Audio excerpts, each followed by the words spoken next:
इस वीडियो पे आपने क्लिक कर लिया है, मतलब आप कंटेंट के एक न्यू वर्ल्ड में एंटर कर चुके हैं, जहां आपको एक नॉर्मल वाली एक्शन एनिमे अब बोर करने लगे हैं। तो इस वीडियो में मैंने आपके लिए 10 ऐसे साइकोलॉजिकल थ्रिलर एनिमे लाए हैं जो आपकी कंटेंट की भूख को मिटा देंगे। इस वीडियो में मैंने जितने भी एनिमे शोज इंक्लूड किए हैं और उनको जो रैंकिंग दिए है वो मेरी पर्सनल चॉइस है, उसको आप ज्यादा दिल पे ना लगाए। इस वीडियो में मैंने जितने भी एनिमे शोज इंक्लूड किए हैं उनमें से मेजोरिटी एनिमे शोज को आप पहले से ही जानते होंगे और उनमें से कुछ तो आपने देख भी लिए होंगे। फिर भी उनको इस लिस्ट में इंक्लूड करने का रीजन ये है कि ये मेरा फर्स्ट टॉप 10 साइकोलॉजिकल एनिमे का वीडियो है, जिसकी शुरुआत मैंने लेजेंडरी एनिमे शोज को इंक्लूड करके की है, जिसकी वजह से मैंने उन शोज को इस लिस्ट में इंक्लूड किया है जो लोगों के बीच में बहुत ज्यादा पॉपुलर है। ऐसी वीडियोस के और भी पार्ट्स फ्यूचर में आपको मेरे इस चैनल पे देखने को मिल जाएंगे। इस लिस्ट में मैंने जितने भी एनिमे शोज को इंक्लूड किया है उनमें से बहुत सारे शोज बहुत ज्यादा ब्रूटल है जो आपको मेंटली डिस्टर्ब भी कर सकते हैं, जिसकी वजह से अगर आप 18+ हो तो ही उन शोज को देखो। Let's start the video. Por que você olha tanto o relógio?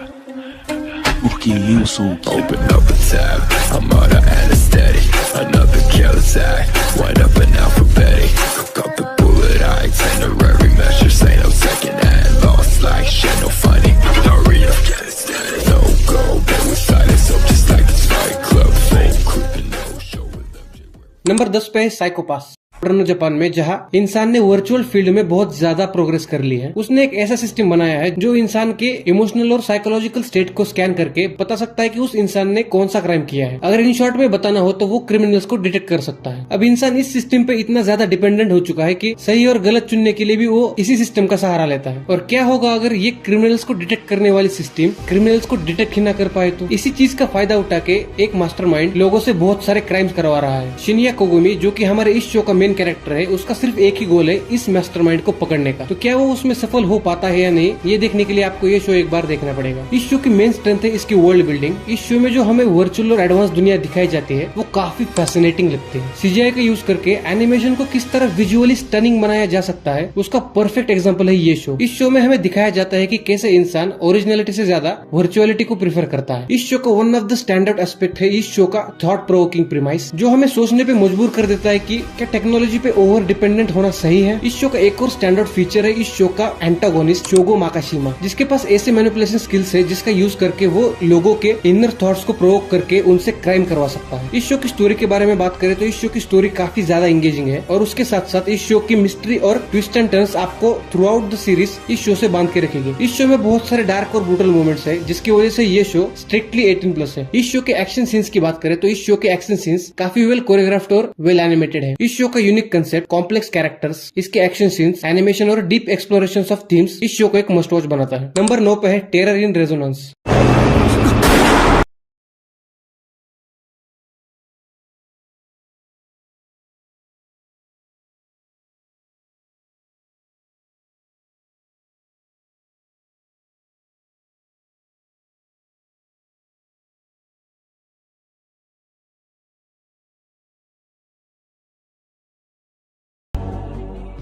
इस शो की स्टोरी फॉलो करती है दो टीनेज लड़कों को जो जापान के टोक्यो शहर में अलग अलग जगह बॉम्ब ब्लास्ट कर रहे हैं। बॉम्ब ब्लास्ट करने से पहले वो लाइव आकर जापान की पुलिस फोर्स को चैलेंज देते हैं कि दम है तो हमें रोक के दिखाएं। उसके बाद जापान की पूरी पुलिस फोर्स उन दोनों को पकड़ने में लग जाती है। तो क्या वो उन दोनों को पकड़ पाते हैं या नहीं और उनके बॉम्ब ब्लास्ट करने के पीछे का राज क्या है, ये जानने के लिए आपको ये शो एक बार देखना पड़ेगा। इस शो का प्लॉट इतना कॉम्प्लेक्स है कि अगर आप इस शो को क्लोज अटेंशन नहीं दोगे तो आप इस शो की स्टोरी को पूरी तरह से अंडरस्टैंड नहीं कर पाओगे। इस शो की पेसिंग बीच बीच में स्लो हो जाती है, लेकिन इस शो को देखने से हमें जो थ्रिल मिलता है वो इस शो की स्लो पेसिंग को कंपनसेट कर देता है। इस शो में केवल 11 एपिसोड्स होने के बावजूद इस शो से आप इमोशनली कनेक्ट हो जाते हो। इस शो की एंडिंग देख के आप जरूर इमोशनल हो जाओगे। It is one of the best and most underrated thriller anime which needs your recognition, so I highly recommend you to watch this anime. Number 8 पे है the promised Neverland.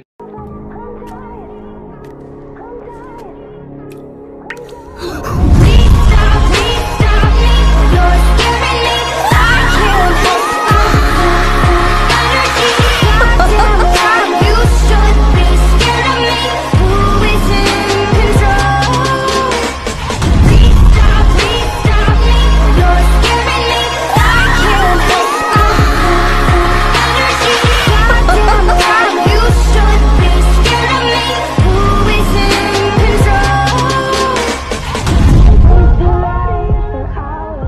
Story follow करती है एमा को, जो कि एक ऑर्फन है और ग्रेस फील्ड हाउस नाम के एक ऑर्फनेज में वो बाकी ऑर्फन्स के साथ एक आइडियलिस्टिक लाइफ जी रही होती है। सब कुछ ठीक चल रहा होता है, लेकिन एक दिन उसे और उसके दोस्तों को ऑर्फनेज के पीछे का डार्क ट्रूथ पता चल जाता है। उसके बाद वो अपनी और बाकी सभी ऑर्फन्स की लाइफ बचाने के लिए उनको वहाँ से रेस्क्यू करने का डिसीजन ले लेती है। बस प्रॉब्लम ये है कि उस ऑर्फनेज की चारों तरफ बड़ी बड़ी दीवारें बनी हुई होती है और उन दीवारों को पार करना नेक्स्ट टू इम्पॉसिबल है, खास करके 10-12 साल के बच्चों को। उनमें से कुछ तो 5-6 साल के होते हैं। तो क्या एमा इन सबको बचा पाती है या नहीं, ये देखने के लिए आपको ये शो एक बार देखना पड़ेगा। ये एक डार्क साइकोलॉजिकल जॉनरा का एनिमे है जो आपको हॉरर की ट्रू डेफिनेशन बताएगा। इस शो में आपको इतने ज्यादा ट्विस्ट एंड टर्न्स और मिस्ट्रीज देखने को मिलेगी जो आपको थ्रू आउट द शो बांध के रखेगी। इस शो का प्लॉट काफी ज्यादा एंगेजिंग और डार्क मोमेंट से भरा हुआ है जो आपको इस शो में इन्वेस्टेड रखता है। इस शो का यूनिक आर्ट स्टाइल देख के बहुत सारे लोगों को ये लगता है कि ये एक चाइल्डिश शो है, लेकिन अगर आपको इस शो का रियल पोटेंशियल जानना है तो आपको सिर्फ इस शो का एक एपिसोड देखना है। उसके बाद आप कब सीरीज खत्म कर दोगे आपको पता भी नहीं चलेगा। ये शो आराम से इस लिस्ट में टॉप 3 में आ जाता अगर इस शो का सीजन 2 रिलीज ना हुआ होता तो। इस शो का सीजन 1 जितना ज्यादा ब्रिलियंट है उतना ही टट्टी इस शो का सीजन 2 है। इसकी वजह से मैं आपको इस शो का सिर्फ सीजन 1 रिकमेंड करूंगा। अगर आपको एक मिस्ट्रीफुल डार्क जॉनरा का साइकोलॉजिकल एनिमे देखना है तो ये शो आपके लिए एक मस्ट वॉच है। नंबर 7 पे है व्हेन दे क्राई।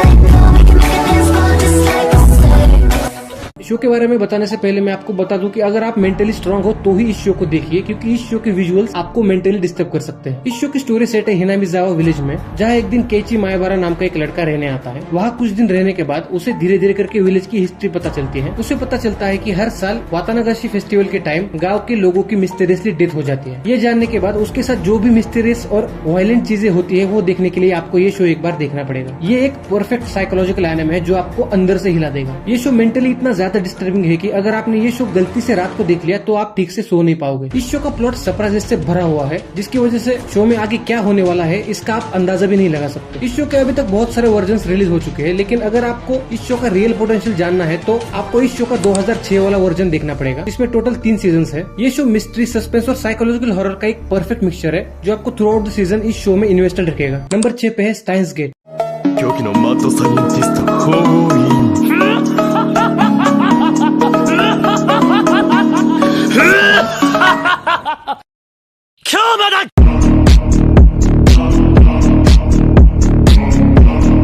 ये एक साइफाई जॉनरा का एनिमे है जिसकी स्टोरी फॉलो करते हैं रेंतारो ओकाबे को, जो कि एक सेल्फ प्रोक्लेम्ड साइंटिस्ट है जिसने रिसर्च करने के लिए अपने घर में एक छोटी सी लैब बनाई है। उसके बाद वो कुरुसे नाम की एक लड़की से मिलता है जो हमारे इस शो की मेन फीमेल कैरेक्टर है। उसके बाद वो दोनों एक्सीडेंटली एक माइक्रोवेव को मॉडिफाई करके एक ऐसी चीज बनाते हैं जिसकी वजह से वो प्रेजेंट में रह के अपने पास्ट सेल्फ को मैसेज भेज सकते हैं। उसके बाद पास्ट में किया हुआ छोटा चेंज उनके प्रेजेंट और फ्यूचर लाइफ में कितना बड़ा इम्पैक्ट डालता है, ये इस शो में काफी इंटेलिजेंटली दिखाया गया है। ये एक टाइम ट्रेवल एनिमे है। आपने बहुत सारे टाइम ट्रेवल एनिमे देखे होंगे जो टाइम ट्रैवल कंसेप्ट के यूज करके स्टोरी को एक्सप्लोर करती है, but this anime explores time travel itself. इस शो का प्लॉट काफी ज्यादा कॉम्प्लेक्स है, जिसको देखने के बाद आपका दिमाग आपसे कह सकता है भाई साहब ये किस लाइन में आ गए आप। इस शो में पैरेलल वर्ल्ड के कंसेप्ट को काफी ब्रिलियंटली यूज किया गया है। इस शो की स्टोरी की राइटिंग काफी क्लेवरली की गई है और उसको शो में काफी अच्छी तरीके से एग्जीक्यूट भी किया गया है। वेल बेसिकली देखा जाए तो ये एक टाइम ट्रैवल जॉनरा का एनिमे है जिसमें साइकोलॉजिकल एलिमेंट भी ऐड कर दिया है। अगर आपको एक टाइम ट्रैवल जॉनरा का थ्रिलर एनिमे देखना है तो आपके लिए ये शो मस्ट वॉच है। नंबर 5 पे है Re:Zero।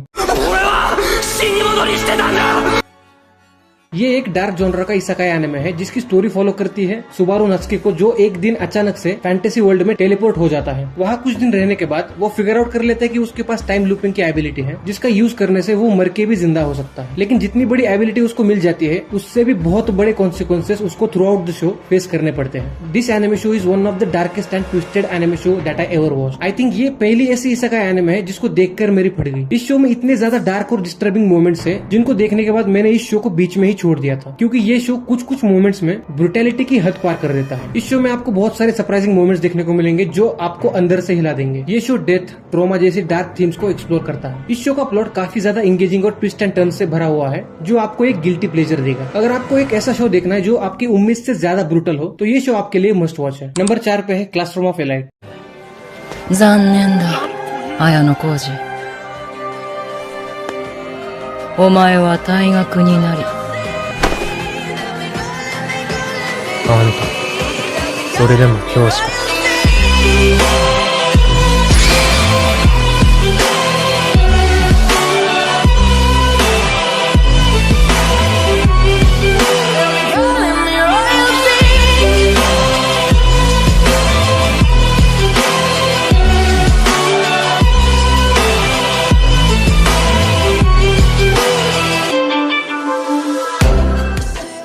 इस शो की स्टोरी सेट है क्योडो हाई स्कूल में, जहां स्टूडेंट को अपने एकेडमिक और सोशल स्टेटस से रैंकिंग दी जाती है और उनके रैंकिंग के अनुसार उनको ए से लेकर डी क्लास में डाला जाता है। अगर स्टूडेंट्स को खुद को एक्सपेल होने से बचकर अपने आप को अपर क्लास में प्रमोट करवाना है तो उन्हें स्टडीज के साथ साथ एकेडमिक फील्ड में भी अच्छा परफॉर्म करना होगा। उसके बाद जब हर क्लास के स्टूडेंट्स एक दूसरे के साथ कम्पीट करते हैं तब उनके बीच में जो साइकोलॉजिकल वॉरफेयर होता है वो देख के आपको काफी ज्यादा मजा आएगा। इस शो का सबसे बड़ा स्ट्रॉन्ग पॉइंट है इस शो का मेन कैरेक्टर आयानो कोजी, जो एनिमे हिस्ट्री के one of the best manipulators में से एक है।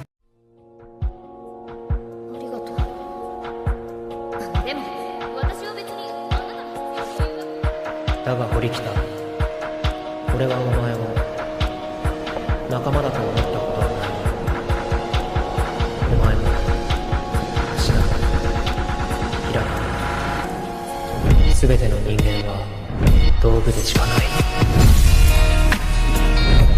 俺の詮索はするな。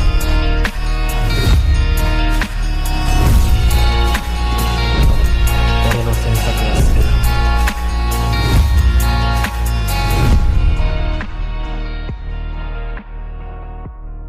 इस शो में वो लोगों को जिस तरह अपने फायदे के लिए मैनिपुलेट करता है वो काफी ज्यादा इंट्रिगिंग लगता है। आयानो कोजी के पास ऐसे मैनिपुलेशन स्किल्स है जिसका यूज करके वो लोगों के इमोशंस और उनके परसेप्शंस को अपनी विल के अकॉर्डिंग मैनिपुलेट कर सकता है। शो में हर एक कैरेक्टर के पास अपनी एक पर्टिकुलर चीज करने के पीछे अपना अलग एक मोटिवेशन होता है, जिसकी वजह से हम इस शो के लगभग हर एक कैरेक्टर से कनेक्ट कर पाते हैं। इस शो के प्लॉट के बारे में बात करें तो इस शो का प्लॉट काफी ज्यादा एंगेजिंग और ट्विस्ट एंड टर्न से भरा हुआ है। अगर आपको एक एक्चुअल साइकोलॉजिकल एनिमे देखना है तो आप इस शो को चेकआउट कर सकते हो। नंबर 3 पे है इरेज्ड।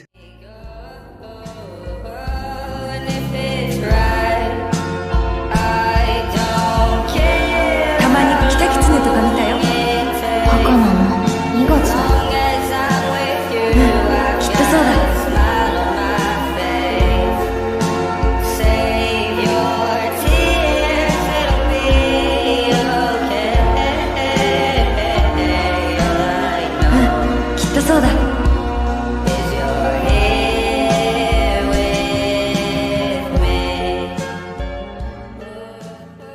इस शो की स्टोरी फॉलो करती है सातारो फुजिनुमा को, जिसकी माँ का मिस्टीरियसली मर्डर हो जाता है। उसके बाद वो डिस्कवर करता है कि उसके पास एक ऐसी एबिलिटी है जिससे वो अपने सबकॉन्शियस माइंड को 18 साल पास्ट में अपने पास्ट सेल्फ में ट्रांसफर कर सकता है। पास्ट में जाने के बाद उसके सामने बहुत सारी मिस्ट्रीज रिवील होती है। उसके बाद वो फिगर आउट कर लेता है कि उसकी मॉम के मर्डर का और उसके पास्ट का, इन दोनों का एक दूसरे के साथ कोई ना कोई कनेक्शन है। अपना प्रेजेंट ठीक करने के लिए वो पास्ट में कौन कौन से चेंजेस करता है, ये देखने के लिए आपको ये शो एक बार देखना होगा। I think this show is one of the best show I ever watch. ये शो उन कुछ चुनिंदा शोज में से है जो मेरे दिल के बहुत ज्यादा करीब है। इस शो का प्लॉट काफी ज्यादा एंगेजिंग और मिस्ट्रीज से भरा हुआ है। इस शो की स्टोरी को इतनी बेहतरीन तरीके से लिखा गया है कि 1-2 एपिसोड देखने के बाद आप अपने आप को इस शो को पूरा देखने से रोक नहीं पाओगे। इस शो का सबसे स्ट्रॉन्गेस्ट एस्पेक्ट है इस शो के 2 मेन कैरेक्टर्स, जिनकी वजह से आप इस शो से इमोशनली अटैच हो जाते हो। इस शो के प्लॉट के बारे में बात करें तो इस शो का प्लॉट काफी वेल पेस्ड है। हर एक एपिसोड में आपको बहुत सारे अनप्रेडिक्टेबल ट्विस्ट एंड टर्न्स देखने को मिलते हैं और आगे क्या होने वाला है इस चीज की अर्जेंसी आपको through out the show feel होगी। अगर आपको एक साइकोलॉजिकल शो देखना है जिसमें टाइम ट्रेवल के साथ साथ एक क्यूट सी लव स्टोरी भी देखने को मिल जाए तो ये शो आपके लिए एक मस्ट वॉच है। नंबर 2 पे है Death Note, probably the best psychological thriller anime ever existed. これはですね、キラだから。 story follow करती है एक हाई स्कूल बॉय को जिसका नाम है लाइट यागामी, जिसको एक दिन एक डेथ नोट नाम की किताब मिलती है और उस किताब पे अगर किसी इंसान का नाम लिखते हैं तो उस इंसान की डेथ हो जाती है। ये चीज फिगर आउट करने के बाद वो ये फैसला लेता है कि इस किताब की मदद से वो दुनिया के सभी क्रिमिनल्स को पनिश करेगा। उसके बाद जब दुनिया भर में क्रिमिनल्स की मिस्टीरियसली डेथ होने लगती है तब दुनिया भर की हायर अथॉरिटीज ये चीज रोकने के लिए यल नाम के डिटेक्टिव को हायर करती है। उसके बाद सीरीज के 2 मेन प्रोटैगनिस्ट के बीच में जो माइंड गेम्स चलती है वो देख देख के आपके दिमाग का भोसड़ा हो जाएगा। मैंने जिंदगी में जो पहले एनिमे देखी थी वो थी डेथ नोट। प्रेजेंट टाइम में मुझे जितना एनिमे सीरीज से प्यार है, उस प्यार की शुरुआत इसी एनिमे सीरीज से हुई थी। This anime is the cleverest anime I ever watch. मुझे लगता है कि मेरी इतनी औकात भी नहीं है कि मैं इस एनिमे को रेट कर सकूं। It's that good. ये शो परफेक्शन की डेफिनेशन, और मेरे हिसाब से इस शो जैसा दूसरा शो बनाना इम्पॉसिबल है। इस शो के जो दो मेन प्रोटोगनिस्ट है वो एनिमे यूनिवर्स के one of the cleverest characters में से एक है। इस शो का कैरेक्टर्स के अलावा दूसरा स्ट्रॉन्ग पॉइंट है इस शो का well crafted and unpredictable plot. ये शो जस्टिस, मोरालिटी, करप्शन और गॉड कॉम्प्लेक्स जैसी कंपेलिंग थीम्स को एक्सप्लोर करता है। ये शो एक once in a lifetime experience है जो आप बिल्कुल मिस नहीं करना चाहोगे।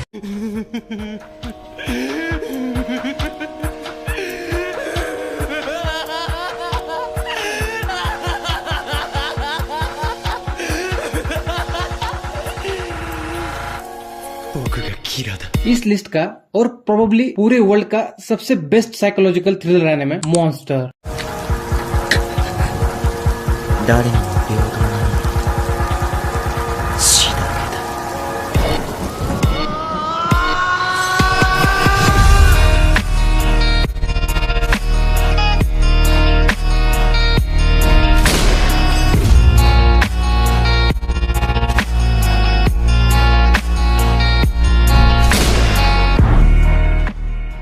इस शो की स्टोरी फॉलो करती है डॉक्टर केंजो टेन्मा को, जो कि एक ब्रिलियंट न्यूरोसर्जन है। एक दिन उसके पास इलाज के लिए एक योहान नाम का बच्चा आता है जिसके सिर में गोली लगी हुई होती है। उसको बचाने के लिए वो एक बड़े आदमी का ऑपरेशन छोड़ देता है। उस बच्चे को तो वो बचा लेता है, लेकिन जो दूसरा आदमी होता है उसकी डेथ हो जाती है, जिसकी वजह से उसकी जॉब, उसकी गर्लफ्रेंड और उसकी रेपुटेशन सब कुछ चली जाती है। और जिस बच्चे को वो बचाता है वो आगे जाके एक सीरियल किलर बन जाता है, और एक सीरियल किलर की जान बचाने की गिल्ट की वजह से वो योहान को रोकने का डिसीजन ले लेता है। तो क्या वो योहान को रोक पाता है या नहीं, ये देखने के लिए आपको ये शो एक बार देखना होगा। इस शो का सबसे बड़ा स्ट्रॉन्ग पॉइंट है इस शो का main villain Johan Liebert, who is the biggest manipulator in anime history. और प्रोबेबली ये कहना गलत नहीं होगा कि सिर्फ इस कैरेक्टर की वजह से ये शो इस लिस्ट में नंबर 1 पे है। योहान का चार्म और पर्सोना ऐसा है कि वो किसी भी आदमी को आसानी से इन्फ्लुएंस कर सकता है। योहान लोगों की फियर और इमोशंस का यूज करके उन्हें अपने विल के अकॉर्डिंग मैनिपुलेट कर सकता है।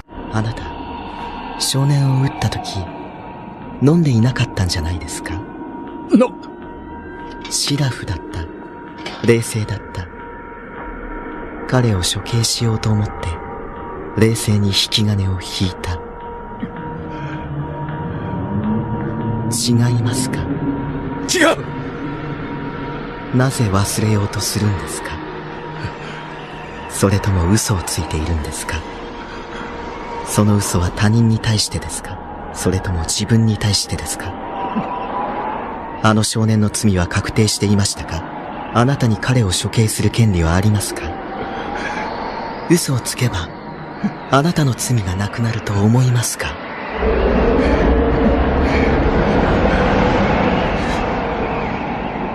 なんて重い罪なんだ。そんな重い罪を犯した人間が、立派に立ち直ったような顔をして、娘さんに会うんですか？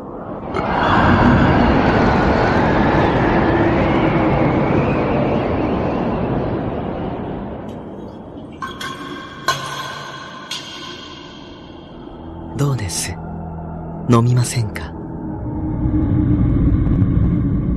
हम सब के अंदर एक ऐसी वायलेंट पर्सनैलिटी होती है जिसको हम हमेशा अपने मन में दबा के रखते हैं। बस उसी पर्सनैलिटी को, उसी इमोशन को योहान बाहर लाता है। समथिंग कॉल्ड क्यूरियस नाम के एक यूट्यूबर ने योहान की साइकोलॉजी पे एक एनालिटिकल वीडियो बनाया है, जिसमें उन्होंने योहान की साइकोलॉजी डिटेल में एक्सप्लेन की है। अगर आपको इस टॉपिक में इंटरेस्ट है या फिर आप योहान के बारे में और जानना चाहते हो तो उनका चैनल चेकआउट कर सकते हो। मैंने उनकी वीडियो की लिंक डिस्क्रिप्शन में दी है। इस शो का रियलिस्टिक प्लॉट, इसके कैरेक्टर्स, स्पेशली इस शो का मेन विलन और ह्यूमन साइकोलॉजी का डार्क ट्रूथ इस अंडररेटेड जेम को एक मास्टरपीस बनाता है। इन शोज को छोड़ के अगर आपके पास मेरे लिए कोई और साइकोलॉजिकल थ्रिलर एनिमे के सजेशंस है तो मुझे कमेंट सेक्शन में जरूर बताइए।